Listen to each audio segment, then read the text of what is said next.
దేశంలోనే వృద్ధ రాజకీయ నాయకుడు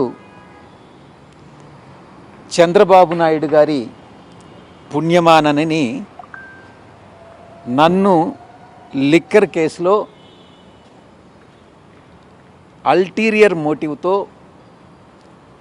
A5గా అటు కొంతమంది ఏదైతే లిక్కర్ కేసులో నిందితులుగా ఉన్నారో వాళ్ళ చేత స్టేట్మెంట్ ఇప్పించి నాకు ఎటువంటి సంబంధం లేకున్నా కూడా కేసీఆర్ గారు గతంలోనే చెప్పారు, most dirtiest politician in the country ఎవరంటే చంద్రబాబు నాయుడు గారు అని. ఆయన పుణ్యమానని ఈరోజు ఈడీ వాళ్ళు A5 నన్ను FIRలో A5గా చేర్చారు. కాబట్టి ఈరోజు నా యొక్క రెసిడెన్షియల్ ప్రిమైసెస్ని సెర్చ్ చేయడం జరిగింది. నేను ఒక్కటే చెప్తా ఉన్నా, ఈ యొక్క వృద్ధ పొలిటీషియన్కి, రాజకీయ నాయకుడికి, మీరు ఈ యొక్క కుట్రపూరితమైనటువంటి కుటిల రాజకీయాలు చేసినంత కాలం మీకు చరిత్ర మిమ్మల్ని మరిచిపోదు, చరిత్ర మిమ్మల్ని క్షమించదు.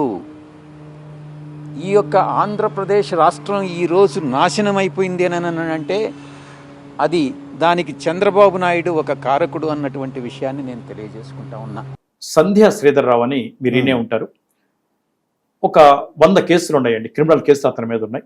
సంధ్యా కన్వెన్షన్ MD అతను నాకు 2018లో పరిచయం, TV5 ద్వారానే పరిచయం నాకు.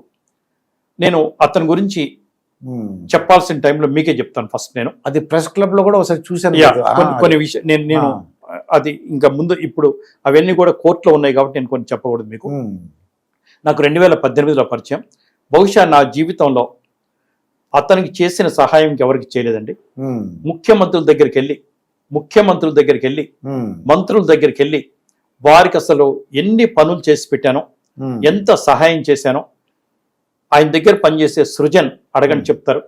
అసలు చాలా మంది బిల్డర్స్, ప్రముఖ బిల్డర్స్ అండి, అసలు వాళ్ళు ఏ కోశాన నేను వాళ్ళకి సరిపోను, వేల కోట్ల ఆస్తి పరులు. ఓ 2 బిల్డర్స్ మా ఇంటికి వచ్చారండి డైరెక్ట్గా.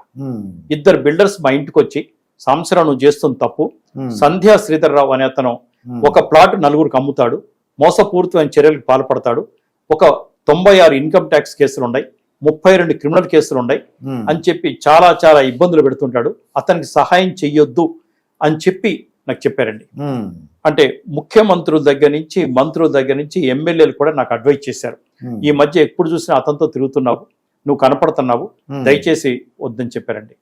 నేను ఒక వ్యక్తిని నమ్మాను, అతను నన్ను నమ్మాడు, ఇది కరెక్ట్ కాదు, వీళ్ళందరినీ కాదు, అదే నేను చేసిన జీవితంలో తప్పండి, వీళ్ళందరినీ కాదని వీళ్ళందరి సలహాను పక్కన పెట్టి మంచి వాళ్ళని కూడా నేను అతని మూలాన్ని వదులుకున్నానండి. నువ్వు సంధ్యా శ్రీధర్రావుకి హెల్ప్ చేస్తే మేము నీతో మాట్లాడను అని చాలా గొప్ప వ్యక్తులు చెప్పిన తర్వాత కూడా నేను మధ్యలో వదిలేయడం కుదరదని చాలా పనులు చేసి పెట్టాను సార్. పనులు చేసిన తర్వాత కొంతకాలానికి ఎవరైతే అతను ముంచేశాడో, అవి చాలా పెద్ద కథలండి, ఎవరైతే వాళ్ళని ఇబ్బంది పెట్టాడో అతను, నేను అనుకుంటా ప్రపంచం మొత్తం మీద అతను చేసే క్రిమినల్ యాక్టివిటీస్ ఇంకెవరు చేయరండి. అతను ఒక చార్టెడ్ అకౌంటెంట్, ఒక పోలీస్ ఆఫీసర్. నేను చెప్తాను, ఒక 15 రోజుల్లో మీకే ఇంటర్వ్యూ ఇస్తా, ఆ పేర్లు కూడా చెప్తా. వీళ్ళంతా కలిసి ఒక ముఠాగా ఏర్పడి నయం డబ్బులన్నీ వీళ్ళ దగ్గర పెట్టుకొని నానా ఇబ్బంది పెట్టారండి. సరే, ఇవన్నీ వేరే ఎత్తు. అయితే నేను అతనికి సహాయం చేసే కార్యక్రమంలో మనకి మాలా చౌదరి గారు అని చెప్పి మిలిటరీ వైఫ్ అండి, 65 years. తర్వాత త్రిషా సిల్క్స్ వీళ్ళు, అమృత మిశ్రా గారు, ఒక 70-80 మంది నన్ను కలిశారండి. TV5కి వచ్చి మాట్లాడితే, ఇక్కడ TV5 ఆఫీస్ కరెక్ట్ కాదండి, మీరు 5గురు రండి నేను మాట్లాడతారంటే ఒక 5గురు వచ్చారు. 5గురు వచ్చిన తర్వాత చెప్పారు, సంవత్సరాలు మీరు ఎవరికి సపోర్ట్ చేస్తారో తెలుసా, మీరు ఇదిగో ఇదిగో ఇదిగో అని చెప్తే నేను బాధపడ్డానండి. మిమ్మల్ని ఇంత మోసం చేశారా, మిమ్మల్ని ఎంత మోసం చేశారంటే అన్ని కేసులు చూసిన తర్వాత నేను ఆపేశాను. ఇంకా అతనితో తిరగడం ఆపేశాను, అది చేయడం ఆపేశాను.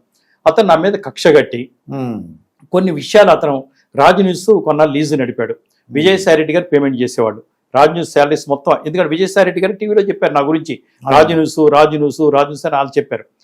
ఇప్పుడు లేదండి, ఒక 15 రోజుల క్రితం లక్ష్మీ మేడం అని HM టీవీలో చాలా గొప్ప వ్యక్తి, మంచి పాత్రికేయురాలు, ఇప్పుడు అద్భుతంగా నడుపుతున్నారండి.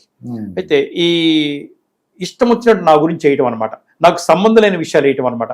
ఎక్కడ ప్రపంచంలో క్రైమ్ జరిగినా నా ఫోటో వేయటం, నా ఫోటో వేయటం, నా ఫ్యామిలీ ఫోటో వేయటం, నాకు సంబంధం లేని అంశాలు. నేను మీ ముందు ఇంటర్వ్యూ ఇస్తున్నాను, టీవీ5లో నేను ఇంటర్వ్యూ చేస్తున్నాను, డిబేట్ కండక్ట్ చేస్తాను, ఇదిగో సాంబశివరావు అరెస్ట్ అంటే ఇతను చేసేది సాక్షి వేయటం. సాక్షి, రాజ్ న్యూస్ ఇద్దరు ఒకలే నడిపారండి. శ్రీధర్ రావు గారికి ఇది మన జగన్మోహన్ రెడ్డి గారికి సంబంధాలు ఉన్నాయో నాకు తెలియదు, కానీ అతను వైసీపీకి బాగా సపోర్ట్ చేశాడు. మన ఎన్నికలకు ముందు వైసీపీ సపోర్ట్ చేశాడు. పోసాని కృష్ణమూర్తి రెగ్యులర్ గా టచ్ లో ఉండేవాడు. విజయసాయి రెడ్డి గారి టీవీలో నా గురించి మాట్లాడుతూ టీవీ5 సాంబడు అన్నాడు నన్ను. టీవీ5 సాంబడు సంధ్యా శ్రీధర్రావు అడిగితే చెబుతాడు, మేమిద్దరం ఒకటే అలా చెప్పుకున్నారు. అతను వైసీపీకి సపోర్ట్ చేస్తున్నందుకు కూడా నాకు బాధ లేదండి. లేనిపోని విషయాలు, అబద్ధాల విషయాలు, అవాస్తవాల విషయాలు ఆ ఛానల్లో వేసినందుకు నేను అడిగా. అసలు టీవీ5 నుంచి నాకు నేను మా చైర్మన్ గారు అడిగాను, మరి ఏం చేద్దాం సార్ అంటే, లేదు ఎలక్షన్స్ అయినాక తర్వాత చూద్దాంలే అని అన్నారు.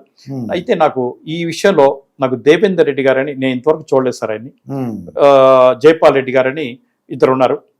ఆ ఇద్దరు నాకు బాగా సహాయం చేశారు. ప్రవీణ్ అని అతనే టీవీ5కి ఎత్తుక్కుంటూ వచ్చి నాకు ఈ 5 నెలలు శ్రీధర్ రావు ఇబ్బంది పెడుతున్న 5 నెలలు కూడా వాళ్ళ ముగ్గురు కూడా నాకు సహాయం చేసినంత ఎవరు చేయలేదండి. ప్రతిరోజు నాకు ఫోన్ చేసి ధైర్యం చెప్పేవాళ్ళు, సార్ మేము ఉన్నాం మీకు, మీ మీద వీడు శ్రీధర్ రావు అబద్ధాలు చేస్తున్నాడు. ముఖ్యమంత్రి గారికి నేను కంప్లైంట్ ఇచ్చానండి. ఇప్పుడు ఎంక్వైరీ నడుస్తూ ఉంది. పోలీసు ఒక కమిటీ వేశారు ఇతని మీద. నేను కాకుండా మొత్తం 717 మంది కంప్లైంట్ ఇచ్చారండి అతని మీద. ఇక్కడ ముఖ్యమంత్రి తర్వాత అమితాబ్ బచ్చన్ వాళ్ళ చుట్టాలను ముంచినది కూడా ఉంది. బెంగళూరులో కానివ్వండి, మెడ్రాస్లో కానివ్వండి. అంటే అవినీతి పనులు చేయకుండా, అక్రమాలు చేయకుండా అతను బతకలేడండి. ఆ కార్యక్రమాలు ఒకటి నాకు బాధ పెట్టినాయి. బట్ నాకు ఎప్పుడైతే దేవేందర్ రెడ్డి గారు, జైపాల్ రెడ్డి వీళ్ళు సపోర్ట్ చేస్తారో అప్పుడు అనిపించింది, జర్నలిస్టులంతా రోజు నాతో మాట్లాడేవాళ్ళు. పెద్ద వాళ్ళంతా, ఇప్పుడు పేర్లు ఎందుకని, పెద్ద వాళ్ళంతా వదిలే సాంబశివరావు అతను ఏదో రాస్తుంటాడు, అదో టైప్ మనిషి, ఎవరైతే నా మీద రాసేవాళ్ళో, ఎవరైతే నా మీద ప్రసారం చేసేవాళ్ళో వాళ్ళు కూడా నాకు ఫోన్ చేసి చెప్పేవాళ్ళు, సారీ అన్న, ఏమనుకోవద్దన్న, మేము అనుకోకుండా చేయాల్సి వచ్చింది, ఏదో జీతం మీద బతికేవాళ్ళం అని చెప్పి. ఇప్పుడు అందరూ బయటకు వచ్చి అందరూ నా గురించి అన్న సారీ అన్న వదిలేయండి, ఏముంది దాంట్లో, మీ యజమాని మీకు శాలరీస్ ఇచ్చాడు, ఆయన ఏదో చేయమన్నట్టు చేశారు, నేను ఆల్రెడీ అతని మీద కోర్టులో వేసాము, కంప్లైంట్ ఇచ్చాము, అది చూసుకుంటా ఉంటాంలే. అది నేను కొంచెం అంటే ఏ వ్యక్తికైతే నేను బాగా సహాయం చేశానో, ఏ వ్యక్తికైతే నేను జీవితంలో ఎవరికి చేయనంత సహాయం చేశానో, ఆ వ్యక్తి నా మీద విషయం కక్కటం, ఆ వ్యక్తి నా మీద ఇష్టం వచ్చినట్టు చేయడం అనేది చాలా బాధ కలిగింది. బట్ ద వే ఇక్కడ గవర్నమెంట్ నాకు సీఎం గారు ఆఫీస్ సపోర్ట్ చేసినంత, పోలీస్ ఆఫీసర్ సపోర్ట్ చేసినంత నేను అనుకున్నానండి. నేను వెళ్ళా ఇవి చూపిగానే, వాడి గురించి ఎందుకు మాట్లాడుతున్నావు సామన్న, వదిలే, నీకేం కావాలో చెప్పంటే నేను కంప్లైంట్ ఇచ్చాను. అవన్నీ ఇప్పుడు ఎంక్వైరీకి వచ్చినాయి సార్. ఈడీ ఎంక్వైరీకి వచ్చినాయి, ఏసీబీ ఎంక్వైరీకి వచ్చినాయి, సిబిఐ ఎంక్వైరీకి వచ్చినాయి. Let it go on. కావాలని అనలేదు మీరు.